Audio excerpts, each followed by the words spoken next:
All right, UFC 281 this weekend. Pereira taking on the middleweight king, Israel Adesanya. Now, if you saw my video on Monday, I went through 5 reasons why Adesanya will still be the champ. Well, today, I'm going to give you 5 reasons why Alex Pereira wins, why Israel Adesanya loses. And they are good reasons, let me tell you. Coming into this one, Pereira is revved up, he is ready, he's not scared, he's not intimidated, and he's looking to knock out the champ, not for the first time, but to do it all over again. Right, rule number 1, simple as that: psychology, confidence, whatever you want to call it. I always say the mind controls everything.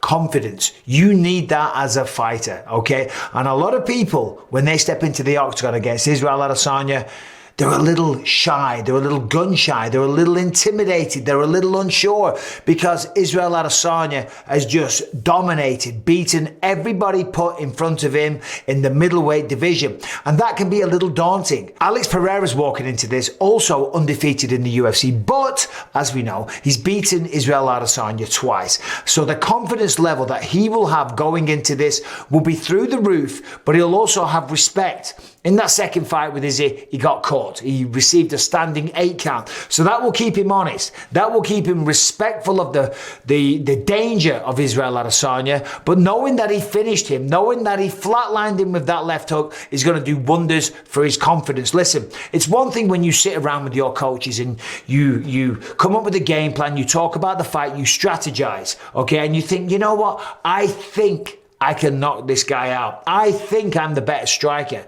But when you've been in there and you've actually flatlined the guy, when you've put him to sleep, when you've put him down and the referee's dragged you off, that you don't think, you know for a fact that you can finish this man. And that is an incredibly powerful tool to have coming into this one. On the flip side, of course, Izzy's also got those demons. You know that, hold on a minute, he did flatline me the last time I got into a ring with him. When I fought Dan Henderson in the rematch, I was very confident. But you can lie to the media, the fans, you can talk to journalists all day long, you can talk to your own family and say, I am confident, I am going to win this fight.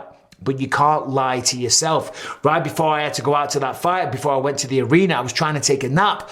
And I was very, very worried. I was worked up. I was nervous. Because the last time I stepped in there with him, I got flatlined. I got knocked unconscious and the entire world laughed. Now for Izzy, he's a very mentally strong fighter, of course, so maybe he won't have those feelings. But for Alex Pereira, he's coming into this one knowing that he hasn't beaten him once, he's beaten him twice. So there is a pattern forming. Granted, it's a very, very small pattern, but the trend, the pattern, whatever word you want to use or choose, the pattern shows that every time they fight so far, the winner is Alex Pereira. Reason number 2, kickboxing skills. Look, listen, both guys are incredible strikers. Israel Adesanya is the best striker in the UFC.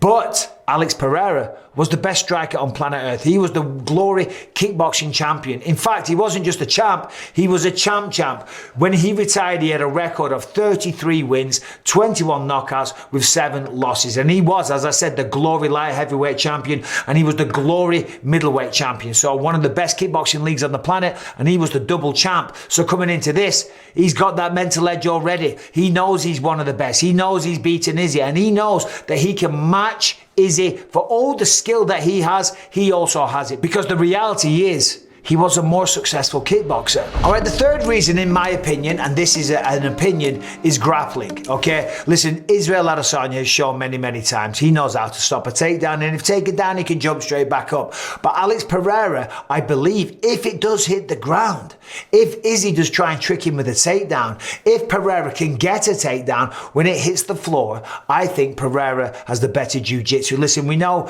Israel was recently given his purple belt, I believe it was, okay? And that's all well and good. But from what I've seen from Alex Pereira, he seems to be more offensive in the jiu-jitsu department. In one of his first ever MMA fights, he was going for belly down arm bars. He was attacking from his back very, very well. And some time has passed since then. And he trains with Glover Teixeira, a man that's fighting again for the light heavyweight championship of the world, and a man that is widely renowned for having the best grappling in all of mixed martial arts. As I said, I think it was his first fight. He was very active off his back. He was attacking belly down arm bars. In my second fight, I was attacking from my guard, and the attacks were awful. You can see it on Cage Rage 7. I'm trying to do a triangle. It was so loose. I was going for arm bars. I was nowhere near. Alex Pereira, I think it was his first fight. He was very, very close to getting a submission. And all these years later, training with Glover Teixeira, if it hits the ground, I think he's a more dangerous fighter off his back or on top. Reason number 4, I think we've got to say power. I think it's fair to say Alex Pereira hits harder. He's certainly shown that when the two have fought. Of course he knocked him out, we know that. I've got to stop going on about that. But he does, he hits harder, and that's what he's going to have to do. He's going to have to take away the distance and the range of Israel Adesanya. He's going to have to get on the inside.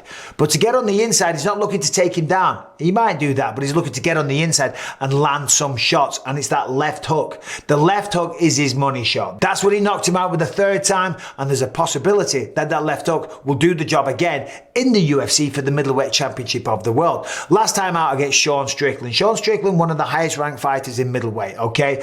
And when the fight started, he knocked him out with the left hook, as we know. But if you watch that fight back, it's the way that he set him up for it. He was predominantly attacking the body. It was a very, very smart approach. Jabbing at the body, throwing rights at the body. What does that do? What is he doing? He's bringing the hands down, bringing the defense down of Sean Strickland. When somebody's peppering shots at your body all the time, throwing kicks, throwing jabs, throwing right hands, all at the body, the hands come down a little bit. And when the hands come down a little bit, oh, look at this. The chin is exposed. And there it is. And that's what he did. He was backing up, he was throwing jabs, and as he came in, woof, landed the big left hook, put Sean Strickland to sleep. So he's not only got the power, he's very strategic the way that he sets it up. And he's going to throw head kicks, leg kicks, flying knees, you name it. Coming into this one, there's a lot of reasons for Pereira to be very aggressive, immediately close the distance, go forward, because he knows he has the bigger power. And if he lands in 4-ounce gloves, well, that could be game over for Israel Adesanya. Reason number 5, we're going to go with the X factors. And the first X factor to consider here is the backgrounds of both of these gentlemen. Listen, most fighters, it's almost cliched at this point, they come from humble beginnings. They have hardships earlier on in life, adversities to overcome, and they do that, and they claw, they punch and kick their way to a better life. Israel had it a little bit different. He grew up in a nice, wealthy, very respectable family, but that doesn't matter. You don't have to come from hardships to become a successful fighter. But Alex Pereira, he truly did do that. He grew up in the favelas of Brazil.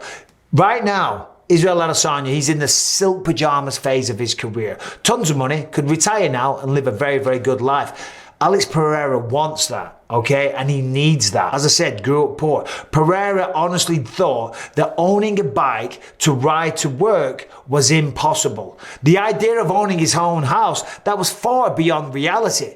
But it is all there for the taking. If he can beat this man that he has beaten before, his life will change, okay? Even with this one fight. If he has another fight, let's say he loses to Adesanya in the rematch, well, he's going to get pay-per-view points. He's going to make millions of dollars. As I say, growing where he grew up, living where he lives, his life is going to change forever. So he's got the motivation, okay? He's beaten him before.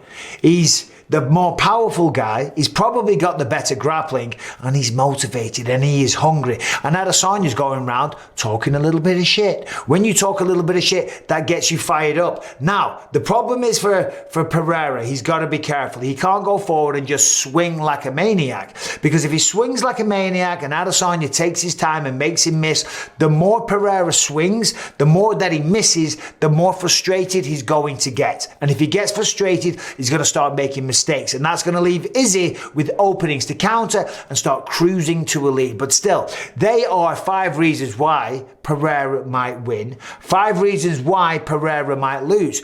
But they are opinion based. There is stats and facts to consider. Let's take a look at some of them. Now, the first stat to consider is the average fight length, which really isn't fair because Adesanya's had way more fights in the UFC, and a lot of them were 5 rounds. However, right now, the way it sits, for Adesanya, the average fight time is 18 minutes and 9 seconds, and for Pereira, 7 minutes 38 seconds. Now, average knockdowns per 15 minutes. Okay, for Adesanya, 0.76. For Pereira, 1.31. So clearly, those stats show that he's a little more dangerous on the feet and probably a bit more powerful. But however, as I say, the more fights for Izzy, they do skew these kind of things. But these are the official stats.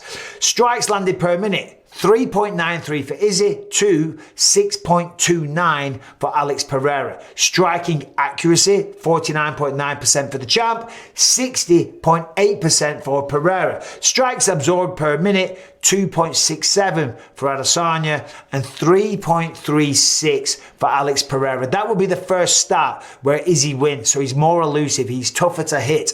And in this fight, that one is going to pay dividends. The reason Pereira gets hit more because he's a little more aggressive, a little wilder, and believes in his power, and he's going for the finish. Striking defense, 59.9% to the champ, 58.8% to Alex Pereira, and the strike differential is 1.25 to 2.98 for Alex Pereira. When it comes to takedowns, 0-0, baby. These guys aren't going for takedowns, and when it comes to takedown defense, 78.8% for the champ, 73.3% for the challenger, Alex Pereira. So there's some of the stats to consider. There are some reasons why Alex Pereira might win the fight. I'm not saying that Pereira wins. I'm not saying Izzy wins. The Monday's video, that was reasons why Izzy might win, and these are merely some suggestions as to why Alex Pereira might win. But who do you think will win? Let me know down there in the comments. Very intrigued to know. Saturday, when the Fight Pass prelims start, I'm going to be doing a live on this channel. I'll be doing a watch along. I'll be answering your questions. So do me a favor, tune in for that one, and maybe I'll see you then. Take care, subscribe, ring the bell.